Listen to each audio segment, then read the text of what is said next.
എന്തായാലും സാധാ മുട്ടയല്ല. സാധാ മുട്ടയല്ല, സ്വർണ്ണ മുട്ട. അതല്ല മുട്ട. നീ നോക്ക്, ഇതിനകത്തൊരു പാമ്പും ഒരു കല്ലും ഉണ്ട്. എനിക്ക് തോന്നുന്നു ആകമാണിക്കോ. ആകമാണിക്കോ? അപ്പൊ എത്രയും പെട്ടെന്ന് വിറ്റാ നല്ല വില കിട്ടും. അതല്ലടാ, ഇത് നോക്ക്, എന്തൊക്കെ എഴുതിയിട്ടുണ്ട്. എടാ അതൊക്കെ പിന്നെ വായിക്കാം. നീ ഗൂഗിളിൽ ഇട്ട് നോക്ക്, എത്ര വില കിട്ടുമെന്ന് അറിയാലോ. ഞാൻ അപ്പോഴേ പറഞ്ഞില്ലേ, ഇത് ക്ലിയോപാട്രയുടെ മുട്ട. ഇതിന്റെ മുട്ടയാണോ?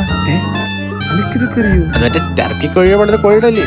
നമുക്കറിയാം. ഈ ബ്രഹ്മയൊന്നുമല്ല, ഏത് ഈർഷിരാക്കിയുടെ മുട്ട. അവളുടെ മുട്ട. നീ എന്റെ വിലയും നോക്കി എത്ര? 1 കോടി മിനിമം. എടാ, ഇത് വിലയില്ല. വിലയില്ലേ? ഇതിലും ഭേദം കാടമുട്ടയായിരുന്നു. ചോദിക്ക്. നീ വാ, എന്റെ ഒരാളുണ്ട്.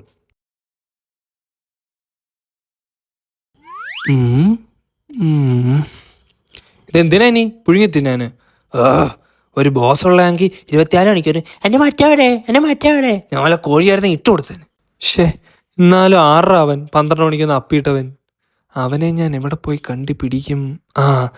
ഇന്റർലോക്ക് വഴി, ഇന്റർപോൾ വഴി തപ്പി പിടിക്കാം. അതാകുമ്പോ കിട്ടും. എവിടെ നോക്കിയാണ്? അവനല്ലേ അവൻ. KL02H31. ഞാൻ വരുന്നുണ്ടാ എന്റെ ബോസിന്റെ മുട്ട എടുക്കാൻ.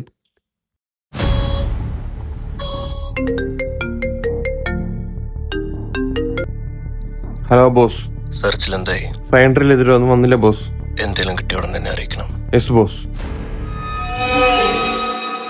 അവന്റെ അമ്മൂമ്മയുടെ ഫൈൻഡർ പട്ട സാധനത്തിനാണെങ്കിൽ തെരഞ്ഞു കാണിക്കത്തില്ല.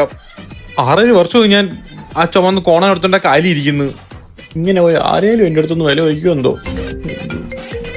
ആറ് ഇത്. ഹലോ ഹലോ, ബാബുസ്വാമി അല്ലേ? ഒരു വർക്ക് ഉണ്ടായിരുന്നു. എന്റെ അച്ഛനെ കൊണ്ട് ചെയ്യിപ്പിക്കടാ. 2000 രൂപ വർക്കായിരുന്നു. 2000 എവിടാന്ന് വെച്ച് പറയാ. നൊന്ത എത്തിയിരിക്കണു. അവിടെ തന്നെ നിക്കണേ.